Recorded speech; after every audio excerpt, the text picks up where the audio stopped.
কে?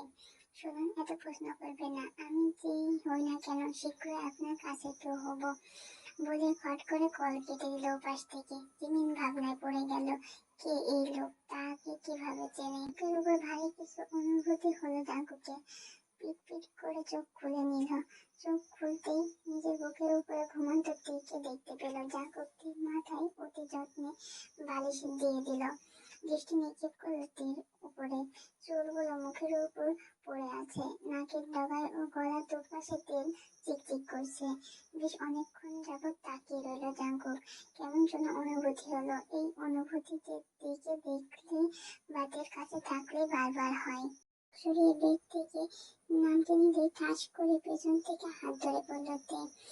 Jungkook পিছন ঘুরে তাকালো। তে ঘুম ঘুম কণ্ঠে বিড়বিড় করে বলল, মা, একটু মাথায় হাত বুলিয়ে দিবে? সুন্দর আবদার। জাঙ্কুক কি আবদার পূরণ করবে? আবদার পূরণ করা উচিত, অবশ্যই উচিত, কারণ তে তার বউ। তার কাছে তের আবদার করতেই পারে। কিন্তু তে যে তাকে মা ভাবে আবদার করলো। জাঙ্কুকের ঠোঁটে হাসি ফুটে উঠল।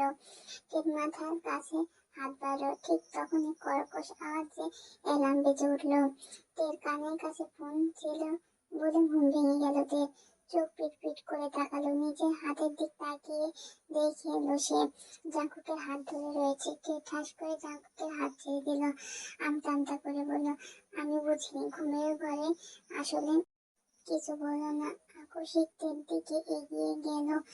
তের গালে গভীরভাবে চুমু খেল। তে যেন সকাল সকাল অবাক হলো। ভাব কয়েক চোখের পলক ফেলল। জাঙ্কুক কিছু না বলে উঠে চলে গেল। তে জাঙ্কুকের চারদিকে তাকিয়ে হেসে উঠল। লজ্জা পেয়েছে বুঝি।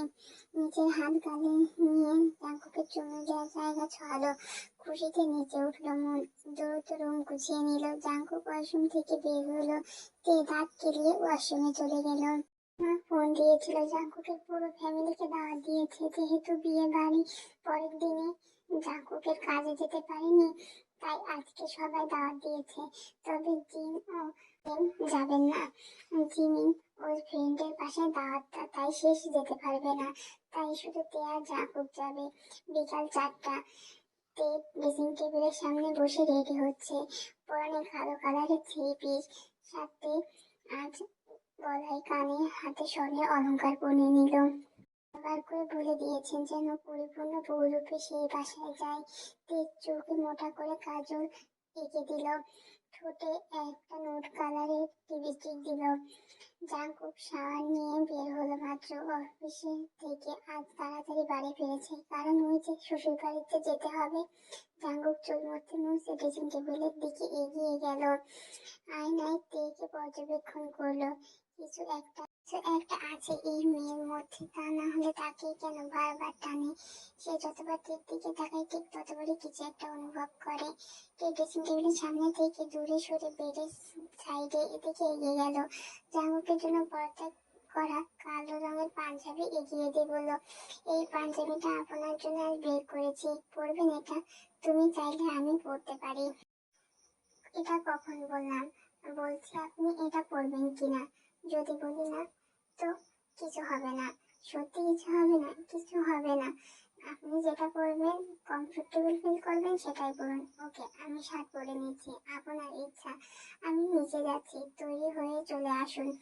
বলেই তেজ চলে গেল। জাঙ্কুক ছোট্ট একটা নিঃশ্বাস ফেলে বলল, মেয়েদের মন বোঝা নয় রে নয় সোজা। সে বসার ঘরে এক গ্লাস পানি পান করে গ্লাসটা টেবিলে রাখতে যাবে, অতি পরিচিত পারফিউমের ঘ্রাণ নাকে ভেসে ওঠে। কে চোখ তুলে তাকালো। জাঙ্কুক পাঞ্জাবির হাঁটা ফোল্ড করতে করতে তার দিকে এগিয়ে আছে। উহ, এই লোকটা এত সুন্দর কেন? কালো রঙের পাঞ্জাবিটা যেন তার জন্যই তৈরি। চুলগুলো কি সুন্দর করে সেট করা, ফর্সা গালে গোছা গোছা দাড়ি। মাত্রই গোসল করেছে বলে আরো বেশি স্নিগ্ধ লাগছে। এত সুন্দর কিভাবে হয় মানুষ? না, ছেলে মানুষের এত সুন্দর হওয়া অন্যায়, ঘোর অন্যায়। তে আনমনেই বলে উঠল, এত স্নিগ্ধ কেন আপনি জাঙ্কুক ভাই? যতবার তাকাই ততবারই মনের কোণে অদ্ভুত এক অনুভূতি জাগে, যেই অনুভূতির শুরু ও শেষ আপনার মাঝেই। নিজে খেয়ালে ফিরলো, দেখলো জাংকুক তার পছন্দ করা পাঞ্জাবি পরেছে। তে ঠোঁটের কোণে হাসি ফুটে উঠলো। এই প্রথম প্রেমিক পুরুষের দিকে তাকিয়ে সে এতটাই বিভোর ছিল যে জাংকুক যে তার পছন্দের পাঞ্জাবি পরেছে তার ঠিক খেয়ালই করেনি। তে জাংকুকের দিকে এক পলক তাকিয়ে আবার বিড়বিড় করে বলল, কালো রংটা যেন আপনার মাঝে নিজের পূর্ণতা লাভ করেছে জাংকুক ভাই। কনুই দিয়ে তেকে গুঁতো দিল। জিমিন মিটমিট করে হাসছে। তে লজ্জা পেল। উফ, কি যে হচ্ছে না, আর ভালো লাগে না। জাংকুক তের দিকে তাকিয়ে বেরিয়ে গেল। তে জিনের থেকে বিদায় নিয়ে বেরিয়ে গেল। গাড়ি চালানোর মাঝে রাস্তায় এক পাশে গাড়ি পার্ক করলো জাংকুক। দুজনে রাস্তা পার হয়ে বেকারির সামনে গেল। দুজনে বেকারির ভিতরে ঢুকলো। জাংকুক দই মিষ্টি আর কিছু খাবার নিল। তে বললো তার পছন্দ মতো কিছু নিতে। তে তার পছন্দ মতো আইসক্রিম নিল। বিল পে করে দুজনে বেকারি থেকে বের হলো। তে আগে হাঁটছে, জাংকুক এর হাতে থাকা ওয়ালেট পাঞ্জাবি পকেটে পুরতে নিচ্ছিল। এই এ মন কোথায় তোমার? হক ছাকালো, নিজের বুকে ফু দিল। আইসক্রিম খেতে খেতে তে শাড়িতে একটু আইসক্রিম পড়ে যায়। টিস্যু দিয়ে আইসক্রিম মুছতে মুছতে কখন যে সামনের দিক দিয়ে রিক্সা আছে সেটাই খেয়াল করেনি কে। ভাগ্যে জাংকুক তার হাত ধরে টান মেরেছে, হাতে ব্যথা পেয়েছে, পাও ছুলে গিয়েছে। কে জিভ দিয়ে ঠোঁট ভিজিয়ে বলল, আমি খেয়াল করিনি। দিকে তাকিয়ে তের হাত নিজের মতোই হাতে নিল। তে হাঁ করে তাকিয়ে রইল। একবার জাংকুকের দিকে তাকালে তো একবার হাতের দিকে। খুশিতে মনের মধ্যে ময়ূরগুলো বাকবাকম করে নেচে উঠল। ঠোঁটে এক অদ্ভুত হাসি ফুটে উঠল। বেশ অন্যরকম অনুভূতি কাজ করছে মনের মাঝে। তে নিজেকে জাংকুকের হাতটা শক্ত করে ধরল। জাংকুকের দিকে মুগ্ধ দৃষ্টি নয়নে তাকিয়ে রইল। তে যখন জাংকুকের দিকে তাকিয়েছিল তখন জাংকুক বলে উঠল, দৃষ্টি সামনে রেখে পা চালাও, বাসায় যে আমাকে দেখে নিও। তে বুঝতে পারলো কেন জাংকুক এই কথা বলছে। তে আইসক্রিম খেতে খেতে হাঁটায় মন দিল। আগে তেদের বাসায় এসে পৌঁছেছে দুজন। তের মা তো সেই ব্যস্ত, মেয়ে জামাই বিয়ের পরে প্রথম এসেছে বলে কথা, নিজের সর্বোচ্চ দিয়ে আপ্যায়ন করবেন তিনি। তাই নিজের মতো কাজে লেগে পড়লেন। রান্নাঘরে কাজ করতে করতে পাশে তাকিয়ে দেখলো তে দাঁড়িয়ে আছে। তে মায়ের দিকে এগিয়ে বলল, এত ব্যস্ত হচ্ছ কেন মা? আয়ু ঠোঁটে হাসি ফুটিয়ে বলল, আরে তোর বিয়ের পর জাংকুক আজ প্রথম এসেছে, তাই একটু আদর যত্ন তো করতেই হয়। সে তো আগেও এসেছে, আগের কথা আলাদা। এখন সে এই বাড়ির জামাই, তাই যত্ন ও আদর একটু বেশি হবে।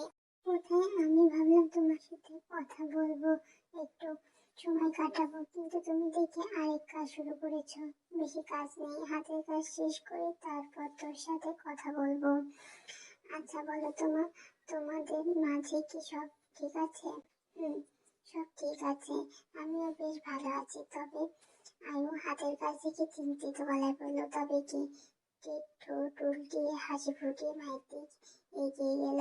মায়ের গলা জড়িয়ে বলল, তোমাকে খুব মিস করি। আয়ু তের মাথায় হাত বুলিয়ে বললেন, পাগল একটা। রুমে কিছুক্ষণ হলো এসেছে। এই রুমে জাগুক আগে দুবার আসা হয়েছে, কিন্তু রুমটা ভালো করে দেখা হয়নি। জাগুক রুমের বেডের উপরে আছো অবস্থায় রয়েছে, তখন রুমে প্রবেশ করলো তে। তে একটা সুন্দর হাসি দিল। তে বারান্দায় চলে গেল। জাগুক ওদের পিছনে পিছন বারান্দায় গেল।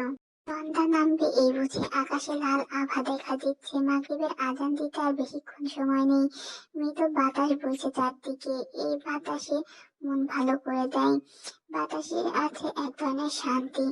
জাংকুক তের দিকে তাকিয়ে দেখলো তে ফুলে পানি দিচ্ছে। তে বারান্দার এক পাশে পুরোটা বাগান বিলাসী দিয়ে ছেয়ে আছে। জাংকুক দেখে লক্ষ্য করলো বাতাসে চুলগুলো দুলছে। কিছু চুল কপালের উপর এসে পড়েছে, যা তে বারবার কানের পিছনে গুঁজে দিচ্ছে।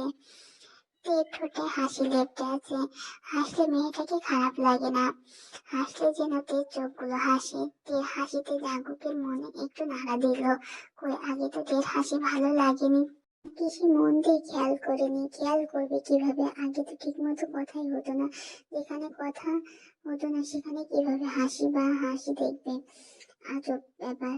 জাগুক তেলে পিঠে ঠেস দিয়ে বুকে হাত গুজে তের দিকে তাকিয়ে রইল। চোখ যেন সরাতেই চাইছে না। তে দেখলো দেখতেও মন্দ লাগলো না। মনের মধ্যে এক ধরনের অনুভূতি কাজ করছে, চোখ দুটো যেন আস্তে মায়ায় পড়ে গেছে। জাঙ্কুক তের দিকে তাকিয়ে আনমনে বিড়বিড় করে বলল, এই লগ্নে তোমার ওই হাসি কেড়েছে আমার মন। মেয়ে, তুমি কি জানো, চাইছি আমি কেটে যাক তোমার সান্নিধ্যে বহুক্ষণ। দমকা হাওয়া বয়ে গেল, দুজনে ছুঁয়ে গেল। দমকা হাওয়ায় বারান্দার দরজায় ঠাস করে লেগে গেল। জাঙ্কুক নিজের মধ্যে ফিরে এলো। দমকা হাওয়ায় তের গায়ের ওড়না ঠাস করে নিচে পড়ে গেল। তে অপ্রস্তুত হলো। তে লজ্জায় মাথা নিয়ে ফেললো। জাঙ্কুক তের ওড়না উঠিয়ে তার দিকে এগিয়ে ধরলো। তে হাঁসফাঁস করতে করতে ওড়না গায়ে তাড়াতাড়ি করে ওড়না গায়ে নিল। লজ্জায় লাল হয়ে গেল তার মুখখানা। কোন রকম ওড়না জড়ালো। জাঙ্কুক তার অবস্থা বুঝতে পেরে মাইন্ড ডাইভার্ট করতে বলল, তে তে তড়াৎ করে চোখ তুলে তাকালো। চোখাচোখি হলো দুজনে। জাঙ্কুক বলল, তোমার কি বাগান বিলাস পছন্দ?